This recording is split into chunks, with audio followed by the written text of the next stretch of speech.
Friends, so ಇವತ್ತು ನಾವು incomplete ಆಗಿರೋ ಟಾಪಿಕನ್ನು ಕಂಪ್ಲೀಟ್ ಮಾಡೋಣ. ಯಾವುದಾದ್ರು ಟಾಪಿಕ್ ಅಂದರೆ ವೆಯ್ಟ್ ಲಾಸ್ ಬಗ್ಗೆ ನಮ್ಮ ಡಾಕ್ಟರ್ ಲಾಸ್ಟ್ ಟೈಮ್ ಹೇಳಿದರು, ಪ್ಲ್ಯಾನ್ ಎ, ಪ್ಲ್ಯಾನ್ ಬಿ ಮತ್ತು ಟೈಮ್ ಟು ಟೈಮ್ ಊಟ ಮಾಡಬೇಕು ಅಂತ.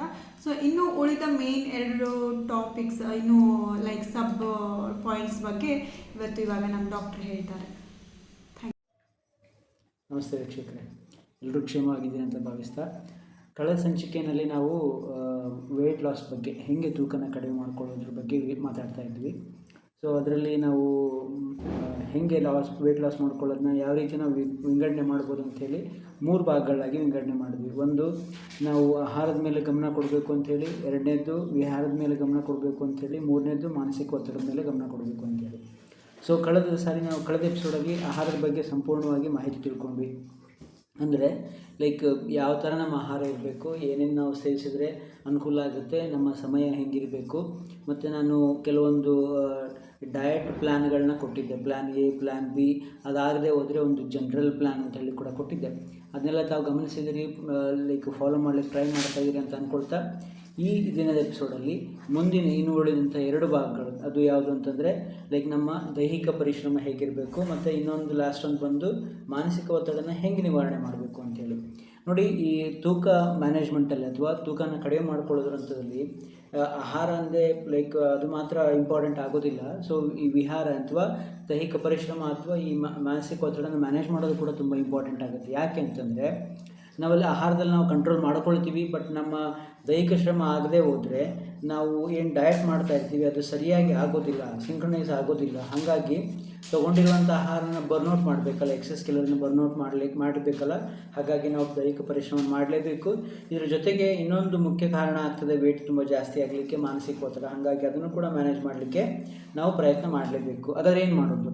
ಸೊ ದೈಹಿಕ ಪರಿಶ್ರಮ ಹೇಗಿರಬೇಕು ಅಂದರೆ, ಏನಾದರೂ ಇರ್ಬೋದು, ಯಾವುದು ನಮ್ಮ ಲೈಕ್ ಆಯುರ್ವೇದದಲ್ಲಿ ಸುಂದರವಾಗಿ ಹೇಳ್ತಾರೆ, ವ್ಯಾಯಾಮ ಅಂತಂದರೆ ವಿಶೇಷ ಆಯಾಮ ಇತಿ ವ್ಯಾಯಾಮ. ಅಂದರೆ ಲೈಕ್ ವಿಶೇಷವಾದ ಭಂಗಿ, ವಿಶೇಷವಾದ ಒಂದು ಆಸನ, ವಿಶೇಷವಾದ ಒಂದು ಚಟುವಟಿಕೆ ಯಾವುದು ನಮ್ಮ ದೇಹಕ್ಕೆ ಒಂದು ಸ್ವಲ್ಪ ಕೆಲಸ ಕೊಡ್ತದೋ ಅದಕ್ಕೆ ನಾವು ವ್ಯಾಯಾಮ ಅಂಥೇಳಿ ಕರಿತೀವಿ.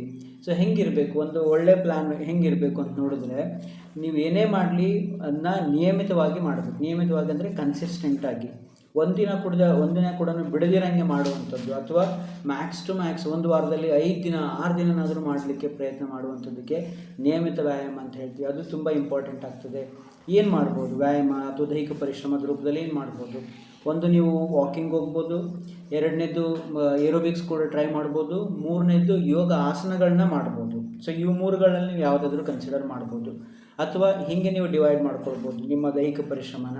ಸೊ ಬೆಳಗ್ಗೆ ಬೇಗ ಎದ್ದೇಳ್ತೀರಾ, ಸ್ವಲ್ಪ ಫ್ರೆಶ್ ಅಪ್ ಆಗಿ ಒಂದು ಲೋಟ ಬಿಸಿನೀರು ಕುಡಿತೀರಾ, ಬಿಸಿನೀರು ಕುಡಿದು ವಾಕಿಂಗ್ ಹೋಗ್ತೀರಾ. ಎಷ್ಟೊತ್ತು? ಒಂದು 10 ರಿಂದ 15 ನಿಮಿಷ ವಾಕಿಂಗು.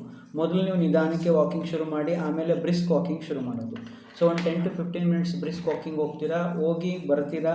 ಬಂದಮೇಲೆ ಒಂದು 10 to 15 ಮಿನಿಟ್ಸ್ ಒಂದು ಏರೋಬಿಕ್ಸ್ ಆದರೂ ಮಾಡ್ತೀರಾ, ಇಲ್ಲ ಎಕ್ಸಸೈಸ್ ಆದರೂ ಮಾಡ್ತೀರಾ, ಇಲ್ಲ ಯೋಗ ಆಸನಗಳನ್ನ ಮಾಡ್ತೀರಾ. ಸೊ ಹೀಗೆ ನೀವು ಒಂದು 10-15 ನಿಮಿಷ ವಾಕಿಂಗ್ ಹೋಗಿ ಬಂದ ನಂತರ ಒಂದು ಎಕ್ಸಸೈಸ್ ಆದರೂ ಮಾಡಿ, ಅಥವಾ ಏರೋಬಿಕ್ಸ್ ಆದರೂ ಮಾಡಿ. ಏರೋಬಿಕ್ಸಲ್ಲಿ ನೀವು ಸಿಂಪಲ್ ಏರೋಬಿಕ್ಸ್ ಮಾಡ್ಬೋದು, ಡ್ಯಾನ್ಸ್ ಮಾಡ್ಬೋದು. ಮತ್ತು 3rd ಒನ್ನಲ್ಲಿ ಯೋಗಾಸನಗಳಲ್ಲಿ ನಿಮಗೆ ಗೊತ್ತಿರುವಂಥ ಸಿಂಪಲ್ ಆಸನಗಳು, ಲೈಕ್ ಸೂರ್ಯ ನಮಸ್ಕಾರ ಆಗಿರ್ಬೋದು.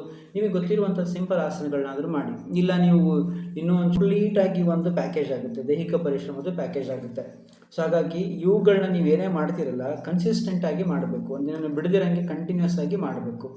ಇದ್ರ ಜೊತೆಗೆ ನೀವು ಒಂದು ಸ್ವಲ್ಪ, ಈಗ ಬೆಲ್ಲಿ ಫ್ಯಾಟ್ ಜಾಸ್ತಿ ಇತ್ತು ಅಂತ ಆದರೆ ಅವುಗಳಲ್ಲಿ ನೀವೇನು ಮಾಡ್ಬೋದು, ಮಲ್ಕೊಂಡು ಮಾಡುವಂಥ ಲೆಗ್ ರೈಸ್ ಎಕ್ಸಸೈಸ್ ಅಂತ ಹೇಳ್ತೀವಿ, ಅವುಗಳನ್ನಾದರೂ ಮಾಡ್ಬೋದು. ಅಥವಾ ಯೋಗಾಸನ ಮಾಡ್ತೀರಾ, ಪವನಮುಕ್ತಾಸನ ಅಂತ ಹೇಳ್ತೀವಿ, ಆ ಥರದ್ಗಳನ್ನಾದರೂ ನೀವು ಟ್ರೈ ಮಾಡ್ಬೋದು. ಏನೇ ಮಾಡಿ ನೀವು ದೈಹಿಕ ಪರಿಶ್ರಮದ ರೂಪದಲ್ಲಿ ಕಂಟಿನ್ಯೂಸ್ ಆಗಿ ಮಾಡಬೇಕು, ಒಂದಿನ ಬಿಡದಿರಂಗೆ. ಸೊ ಇದನ್ನು ನೀವು 3 ಭಾಗಗಳಾಗಿ ವಿಂಗಡಣೆ ಮಾಡ್ಕೊಳ್ಬೋದು. ಒಂದು, ವಾಕಿಂಗ್ ಹೋಗಿ ಬನ್ನಿ. 2ನೇದು ಎಕ್ಸಸೈಸ್ ಆದರೂ ಮಾಡಿ, ಅಥವಾ ನೀವು ಏರೋಬಿಕ್ಸ್ ಆದರೂ ಮಾಡಿ. 3ನೇದು ಯೋಗಾಸನ ರೂಪದಲ್ಲಿ ಏನಾದರೂ ಮಾಡೋದು. ಸೊ ಇವುಗಳನ್ನ ನಾವು ದೈಹಿಕ ಪರಿಶ್ರಮದಲ್ಲಿ ತೊಗೊಳ್ಬೋದು. ಇನ್ನೊಂದು ಸ್ವಲ್ಪ ಗಮನದಲ್ಲಿರಬೇಕಾದ ಅಂಶ ಅಂತಂದರೆ ವಿಹಾರದಲ್ಲಿ ಬರೋದು, ಈ ನಾವು ದಿನದಲ್ಲಿ ಏನು ಮಾಡ್ತೀವಿ ಅಂತ. ಸೊ ನೀವು ದಿನದಲ್ಲಿ ಮಲ್ಕೊಳ್ಳುವಂಥ ಅಭ್ಯಾಸ ಇದ್ದರೆ ಖಂಡಿತವಾಗ್ಲೂ ಅವಾಯ್ಡ್ ಮಾಡಿ. ಅದು ಜಾಸ್ತಿ ಎನರ್ಜಿ ಕನ್ಸರ್ವ್ ಮಾಡುತ್ತೆ ಮತ್ತು ತೂಕ ಹೆಚ್ಚಾಗಲಿಕ್ಕೆ ಕಾರಣ ಆಗುತ್ತೆ. ಹಾಗಾಗಿ ದಿನದಲ್ಲಿ ಮಲಗ್ತಾ ಇದ್ದರೆ ಅವಾಯ್ಡ್ ಮಾಡಿ. ಮತ್ತು ಹೆಚ್ಚು ಹೊತ್ತು ಕುಂತು ಕೆಲಸ ಆಗ್ತಾಯಿದ್ರೆ ಅರ್ಧ ಗಂಟೆಗಿಂತಲೂ ಹೆಚ್ಚು ಒಂದೇ ಕಡೆ ಕೂಡಬೇಡಿ. ಅರ್ಧ ಗಂಟೆ ಕೂತ್ಕೊಂಡ್ರಿ, ಒಂದು 5 ನಿಮಿಷ ಓಡಾಡಿ ಮತ್ತೆ ಬಂದು ಕೂತ್ಕೊಳ್ಳಿ. ಹೆಚ್ಚು ನೀವು ಕೂತ್ಕೊಂಡು ಕೆಲಸ ಆಗ್ತಾಯಿದ್ರೆ ಅದೊಂದು ಗಮನದಲ್ಲೇ ಇರಲಿ. ಒಟ್ಟಿನಲ್ಲಿ ಒಂದು ಸ್ವಲ್ಪ ಸದಾ ಚಟುವಟಿಕೆಯಿಂದ ಇರುವಂಗೆ ನೋಡಿಕೊಂಡ್ರೆ ತುಂಬ ಅನುಕೂಲ. ಸೊ ಇದಿಷ್ಟು ಒಂದು ದೈಹಿಕ ಪರಿಶ್ರಮದಲ್ಲಿ ಬರುವಂಥದ್ದು. ನೆಕ್ಸ್ಟ್ ಮುಂದುವರೆದ ಭಾಗದಲ್ಲಿ 3ನೇ ಅಂಥದ್ದು ಯಾವುದದು, ಲೈಕ್ ಮಾನಸಿಕ ಒತ್ತಡನ ಹೆಂಗೆ ಮ್ಯಾನೇಜ್ ಮಾಡೋದು. ಮಾನಸಿಕ ಒತ್ತಡ ಕೂಡ ವೇಟ್ ಜಾಸ್ತಿ ಆಗಲಿಕ್ಕೆ ಕಾರಣ ಆಗುತ್ತೆ. ಹೇಗೆ ಅಂದರೆ ಮಾನಸಿಕ ಒತ್ತಡದಿಂದ ಸ್ಟ್ರೆಸ್ ಜಾಸ್ತಿಯಾಗಿ ಅದರಿಂದ ಏನಾಗುತ್ತೆ, ನಮಗೆ ಗೊತ್ತಿಲ್ಲದಿರಂಗೆ ನಾವು ಓವರ್ ಈಟಿಂಗ್ ಶುರು ಮಾಡ್ತೀವಿ. ಸೊ ಓವರ್ ಈಟಿಂಗ್ ಆಗೋದ್ರಿಂದ ವೇಟ್ ಜಾಸ್ತಿ ಆಗ್ತಾ ಹೋಗ್ತದೆ. ಹಾಗಾಗಿ ಮಾನಸಿಕ ಒತ್ತಡ ನಾವು ಮೇಂಟೈನ್ ಮಾಡಿದ್ರೆ, ಸ್ಟ್ರೆಸ್ ಆಗದೆ ನೋಡಿಕೊಂಡ್ರೆ ಖಂಡಿತವಾಗ್ಲೂ ನಾವೇನು ಮಾಡ್ತಾ ಇದ್ದೀವಿ ಆಹಾರದಿಂದ ವಿಹಾರದಿಂದ ಇದು ಅದಕ್ಕೆ ಪೂರಕವಾಗಿರುತ್ತೆ. ಹಾಗಾದರೆ ಹೆಂಗೆ ಮ್ಯಾನೇಜ್ ಮಾಡೋದು? ನಾವು ಅದನ್ನ ಆಗಲೇ ನಾವು ದೈಹಿಕ ಪರಿಶ್ರಮದಲ್ಲಿ ಕವರ್ ಮಾಡಿಬಿಟ್ಟಿದ್ದೀವಿ. ಮಾನಸಿಕ ಒತ್ತಡನ ನಾವು ಬೆಸ್ಟ್ ವೇನಲ್ಲಿ ನಿವಾರಣೆ ಮಾಡ್ಬೋದು ಅಥವಾ ಮ್ಯಾನೇಜ್ ಮಾಡ್ಬೋದು ಅಂದರೆ, ಒಂದು ವಾಕಿಂಗು, 2ನೇದು ಎಕ್ಸಸೈಸು, ಇನ್ನು 3ನೇದು ಇಂಪಾರ್ಟೆಂಟ್ ಅಂದರೆ ಪ್ರಾಣಾಯಾಮ ಅಂತ ಹೇಳ್ತೀವಿ. ಪ್ರಾಣಾಯಾಮ ಅಂತಂದರೆ ನಮ್ಮ ಉಸಿರಾಟದ ಪ್ರಕ್ರಿಯೆಯ ಮೇಲೆ ಒಂದು ಹಿಡಿತವನ್ನು ಸಾಧಿಸೋದು ಅಥವಾ ಗಮನ ಹರಿಸೋದಕ್ಕೆ ಸಿಂಪಲ್ಲಾಗಿ ಪ್ರಾಣಾಯಾಮ ಅಂತ ಹೇಳ್ತೀವಿ. ಸೊ ಪ್ರಾಣಾಯಾಮ ನೀವು ಮಾಡ್ತಾ ಬಂದ್ರಿ ನಿಯಮಿತವಾಗಿ ದಿನನಿತ್ಯ ಅಂತಂದರೆ ಖಂಡಿತವಾಗ್ಲೂ ನೀವು ಏನು ಸ್ಟ್ರೆಸ್ ಅನುಭವಿಸ್ತಾ ಇದ್ದೀರಾ, ಏನು ಮಾನಸಿಕ ಒತ್ತಡ ಅನುಭವಿಸ್ತಾ ಇದ್ದೀರಾ, ಖಂಡಿತವಾಗ್ಲೂ ಅದನ್ನು ಮ್ಯಾನೇಜ್ ಮಾಡ್ಬೋದು ಮತ್ತು ಅದರಿಂದ ಹೊರಗಡೆ ಬರ್ಬೋದು. ಆ್ಯಂಡ್ ಮತ್ತೆ ಕಮ್ಮಿಂಗ್ ವಿಡಿಯೋಸಲ್ಲಿ ನೆಕ್ಸ್ಟ್ ಇನ್ನೊಂದು ಸ್ವಲ್ಪ ಇನ್ಫಾರ್ಮೇಷನ್ ತೊಗೊಂಡು ಬರ್ತೀವಿ. Thank you.